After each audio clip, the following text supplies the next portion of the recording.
नमस्कार and welcome back. Chinese media पागल हो रही है। वैसे मुझे मीडिया नहीं बोलना चाहिए। जो यहाँ के थिंक टैंक्स हैं वो पागल हो रहे हैं कि यार ऐसा क्या चक्कर है कि हर एक कंट्री भारत में आना चाहती है, हमारे साथ ट्रेड डील्स कर रहे हैं।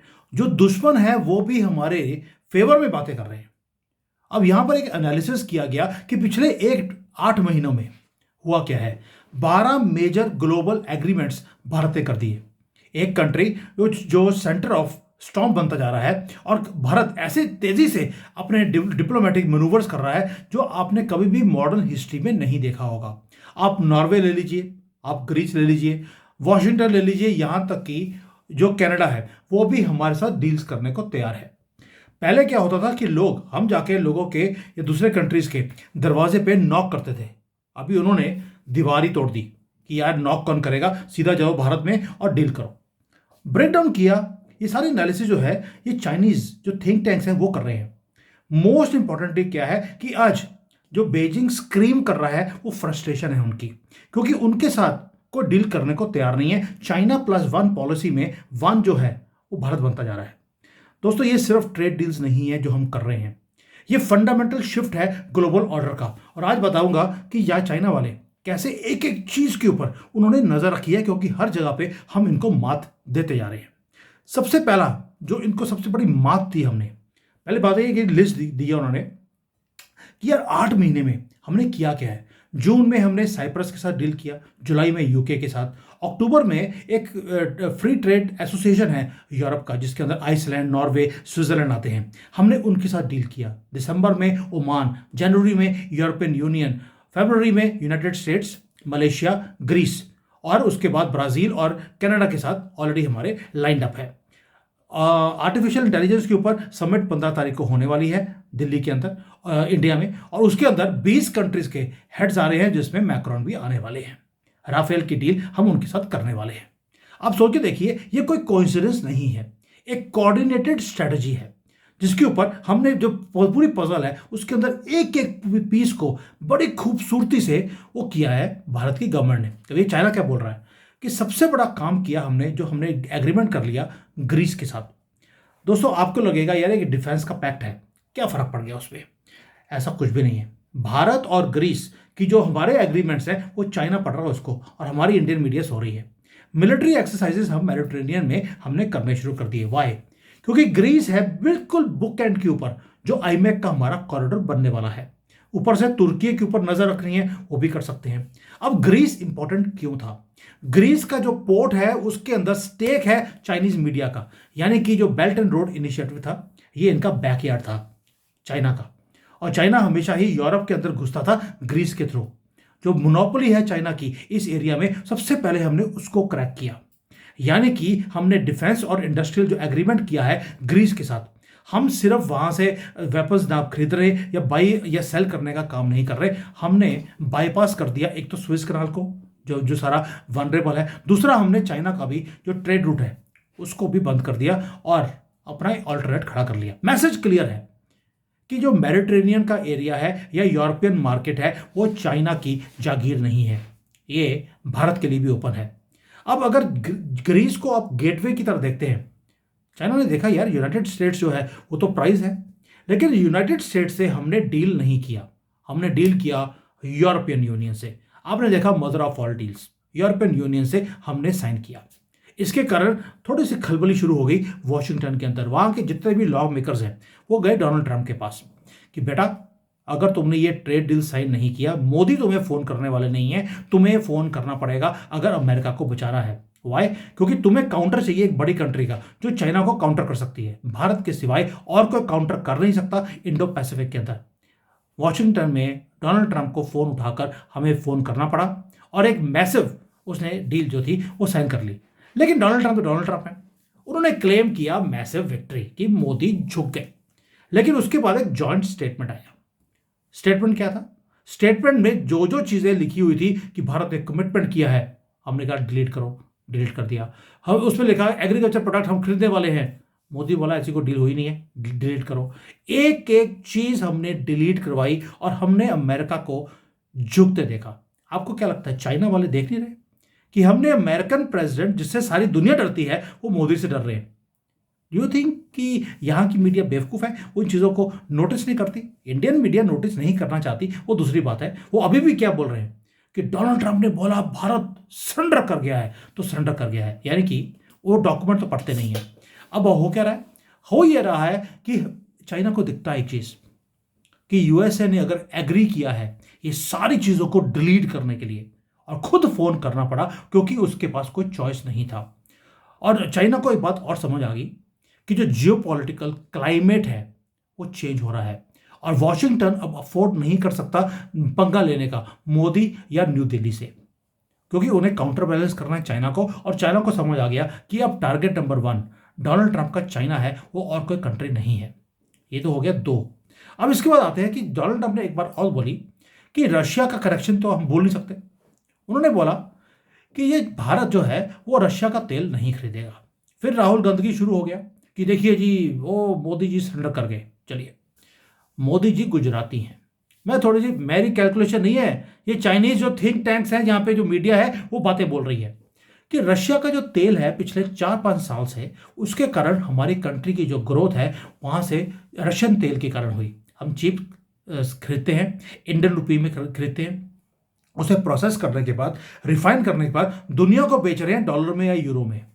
अगर ये सप्लाई चेन हम बंद कर देंगे, ये तो हमारा इकोनॉमी के लिए ये सुसाइड है। अब मोदी जी ये काम कभी कर नहीं सकते, इसलिए एक डिप्लोमेटिकली मैंने बोल दिया रशिया का तेल बंद करना, कर देंगे, कोई दिक्कत नहीं है। अगर हमें कहीं और से मिलेगा, कहीं और से हम ढूंढ ही नहीं रहे तो मिलेगा कहाँ से? यानी कि हम कभी भी जो चीप रशियन क्रूड ऑयल है इसको रिप्लेस करने वाले नहीं हैं विद अमेरिकन एक्सपेंसिव तेल।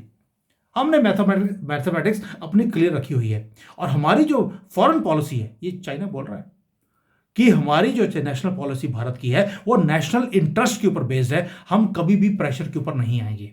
और भाई 50% का टैरिफ लगाया, उसके बाद हम प्रेशर भी नहीं आए। आपको लगता है कि इतना प्रेशर सहन करने के बाद, डोनाल्ड ट्रंप का नाक काटने के बाद हम एग्री कर जाएंगे कि हम रशिया का तेल नहीं खरीदेंगे? हमने बोला we will look into it. यानी कि हम कॉम्प्रोमाइज की किसी भी स्टेज पे हम रेडी नहीं है, ये चाइना बोल रहा है, इसलिए डर रहे हैं।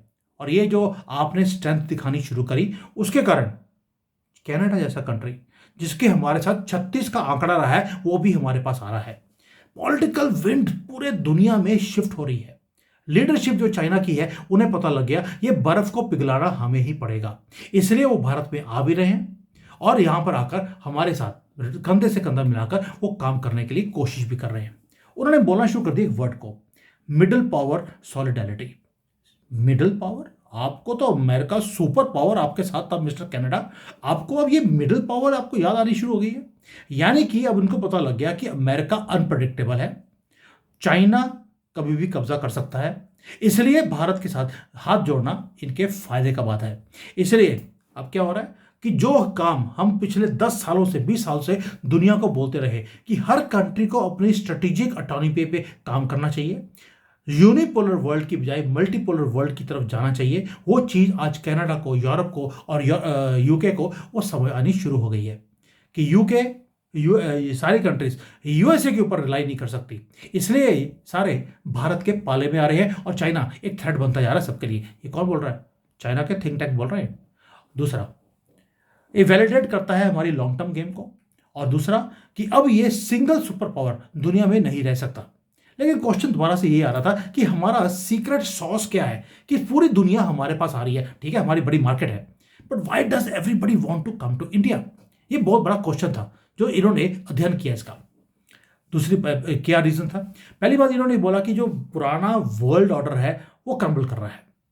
यूनाइटेड स्टेट्स अनप्रेडिक्टेबल है, चाइना थ्रेट है, यूरोप एजिंग है, भारत अकेला है जिसके पास यंग पॉपुलेशन भी है और एक रिलायबल एंकर की तरह हम काम कर रहे हैं। अब ये चाइना वाले भारत को रिलायबल एंकर बोल रहे हैं, ये कैसा? उसका रीजन है कि इन्होंने जो एनालिसिस किया कि मोदी जी के आने के बाद कुछ चेंज हुआ है। अमेरिका हमेशा ही दूसरों को हेजीमनी है और स्ट्रेंथ दिखाता अपनी, चाइना एक्सपेंशन की उसकी पॉलिसी है, भारत बोलता है कि हम ना तो डिक्टेट करेंगे ना फोर्स करेंगे, हम पार्टनरशिप पे काम करेंगे, हमें ट्रेड चाहिए लेकिन हमें साथ में फ्रेंडली पावर भी चाहिए। यानी कि हमारी जो अप्रोच है उसने दूसरे कंट्रीज के जो हेड्स हैं उनके दिल को जीतना शुरू कर दिया। इसलिए ग्रीस हो जहां पर ऑलरेडी चाइना बैठा हुआ था, उन्होंने फिर भी हमारे साथ डील किया है, या कनाडा हो, यूरोपियन यूनियन हो, यूके हो, सभी जा रहे हैं, वो आ रहे हैं हमारे पास डील करने के लिए। और चाइना वॉच कर रहा है इन चीज़ों को, कैसे हम दिलों को जीत रहे हैं, कैसे एनसर्कल कर रहे हैं हम सभी जगह पे चाइना को, और इनकी किसी भी चीज़ को हम इंप्लीमेंट होने नहीं दे रहे। चाइना प्लस वन की स्ट्रैटेजी जो पहले सिर्फ एक सपना लगता था सभी को, और चाइना हंसता था हमारे ऊपर। मुझे एक बार एक कंपनी में मैं गया, उन्होंने बोला यार तुम बोलते हो कि तुम चाइना से सारी इंडस्ट्री ले जाओगे, तुम जो अंडरवियर डाल रहे हो उसका जो अंदर इलास्टिक है वो भी चाइना से आता है, तुम तो अपना अंडरवियर बना नहीं सकते, तुम हमारा मुकाबला कहां से कर लोगे। और आज चाइना प्लस वन की पॉलिसी मोदी जी ने करके दिखाई। मैन्युफैक्चरिंग चाइना से मूव कर रही है, सप्लाई चेन्स हमारे पास आ रहे हैं, they are shifting to India. Technological जो इन्होंने ब्लॉकेज करने की कोशिश करी थी हमारे खिलाफ, हमने अपना ही सिस्टम निकालना शुरू कर दिया। आज दुनिया हमारे पास आ रही है, डाटा सेंटर्स हमारे पास खुलने शुरू हो गए, और दुनिया का डाटा हम अपने पास स्टोर करने की हमने प्लानिंग कर ली है। यानी कि एक तरफ हम फाइटर जेट्स बना रहे हैं, अपना इंजन्स के अंदर कोलैबोरेशन कर रहे हैं, दूसरी तरफ से हम अपनी इकोनॉमी को भी आगे लेके जा रहे हैं in a very sustained manner through partnerships. ये चीज़ें चाइना देख रहा है, और चाइना इसके बारे में बात कर रहा है कि किस तरह से हमने बॉर्डर को भी सिक्योर कर लिया, और हमने वर्स्ट के सिनारियो के लिए अपनी कंट्री को मिलिटरीली स्ट्रांग भी कर लिया, और बेस्ट केस इकोनॉमिक फ्यूचर भी हमने क्रिएट कर लिया। ये और कोई कंट्री ऐसा कर नहीं रहा जो हम कर रहे हैं। और इस चीज़ों को करने के लिए मोदी जी ने कोई हेडलाइंस को क्रिएट नहीं किया। तो अगली बार जब आप प्रधानमंत्री को देखेंगे, कभी ग्रीस जा रहे हैं, कभी स्विट्जरलैंड जा रहे हैं, वो घूमने नहीं जा रहे, उस एक एक चोक पॉइंट जो है उसको बहुत बारीकी से उनके साथ एग्रीमेंट्स कर रहे हैं। अब मैग्नीट्यूड समझिए, जब दुश्मन आपके बारे में बात करना शुरू कर दे अपने घर में बैठकर कि यार हो क्या रहा है, उसका रीजन है क्योंकि इनको पता लग गया कि वेस्ट को अब भारत की जरूरत है चाइना को काउंटर करने के लिए। ग्लोबल साउथ है तो उसको भारत की जरूरत है, क्योंकि उनके जो कंसर्न्स हैं कुछ सुनने को तैयार नहीं था, मोदी जी ने उनको आवाज दी। रशिया है तो उसको अपनी इकोनॉमी को चलाने के लिए भारत को तेल बेचना पड़ेगा, और न्यू दिल्ली में बैठे हुए मोदी जी और उनकी टीम वो मैनेज कर रही है सारे कॉम्प्लेक्स पोजीशंस को इन अ ब्यूटीफुल वे। किसी के साथ हमारी लड़ाई नहीं है, चाइना की किसी से दोस्ती नहीं है, और हमारी किसी से लड़ाई नहीं है, and we are extracting the value from each and every single deal we are making. इसलिए जो चाइनीज मीडिया का जो रिएक्शन है वो एंगर नहीं है, वो फियर है। वो फियर के साथ एडमायरेशन भी है कि कैसे एक आदमी ने आकर जितने एडवर्सरीज हैं उनके सब के साथ भी दोस्ती कर ली और एग्रीमेंट्स कर रहे हैं। और चाइना चाहता था कि ये जो अगली सेंचुरी है वो चाइना की हो, जो हम बोलते थे एशिया की सेंचुरी, चाइना बोलता था ये चाइना की सेंचुरी है। लेकिन उसे पता लग गया कि वो अकेला इस सेंचुरी को क्रिएट नहीं कर सकता, भारत भी दावेदार है। और जो चेस के मूव पीसेस होते हैं वो बहुत तेजी से मूव कर रहे हैं, और ये एक एक मूव इनकी नज़र में है। जो अलायंसेस हम बना रहे हैं रियल टाइम के अंदर, उसके ऊपर नज़र है हम क्या कर रहे हैं और क्यों कर रहे हैं। क्या कर रहे हैं तो आपको हमेशा इंडियन मीडिया में पता लग जाएगा, लेकिन क्यों कर रहे हैं वो चाइना सोचता है, और वो सारी चीज़ें मेरे पास आती हैं जो मैं आपके साथ शेयर करता हूँ। दोस्तों, सेंटर ऑफ ग्रेविटी वो शिफ्ट होना शुरू हो गया, वो वॉशिंगटन में नहीं रहा, वो कहीं और जा रहा है। अभी भारत पे आया नहीं है, भारत में आएगा। नाउ पीपल से कि यार सभी भारत में क्यों आ रहे हैं। मेरा क्वेश्चन ये है ही नहीं कि भारत में सभी क्यों आ रहे हैं, मेरा क्वेश्चन ये है कि उन सारे कंट्रीज का क्या होगा जो भारत में नहीं आ रहे। और ये है नई रियलिटी। ऐसे नहीं है चाइना ने अपनी कंट्री की जो पूरी मार्केट है वो भारत के प्रोडक्ट्स के लिए खोल दी।